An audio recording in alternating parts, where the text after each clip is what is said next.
think China's on the right track, and the data's pretty much in line with what we've expected. The fourth quarter, as you recall, was very strong, which is encouraging, and that's supported by more recent indicators on PMI, industrial production. So it's really showing a strong recovery underway.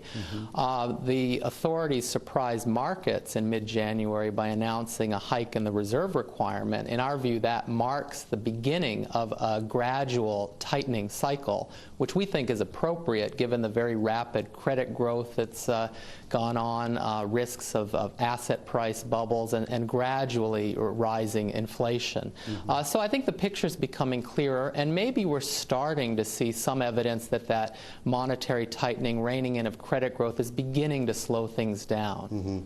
The recovery has been bumpy at best, though, hasn't it? It certainly hasn't been even. You know, a lot of the lending worked their way into unintended places like stock, equity, capital market speculation. Property shot up wildly in some cases.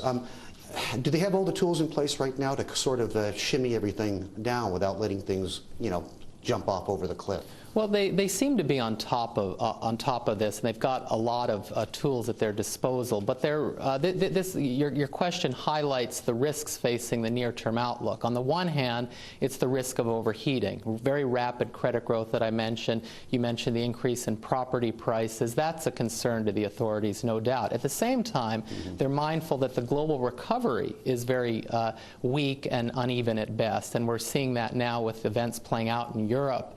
The risks that arise. So on the one hand, they're trying to rein in the credit growth through volume measures to restrict the pace of lending, to slow down the rise in property prices. But at the same time, they don't want to tap on the brakes too hard because they're mindful that the global economy could slow, and that could in turn slow down growth.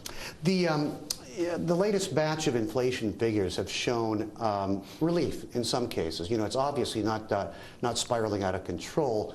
But there are some stress tests going on at the wholesale level. Whether they're able to pass that to the end consumer is debatable, and that could have implications on corporate profit margins, the whole corporate earnings momentum.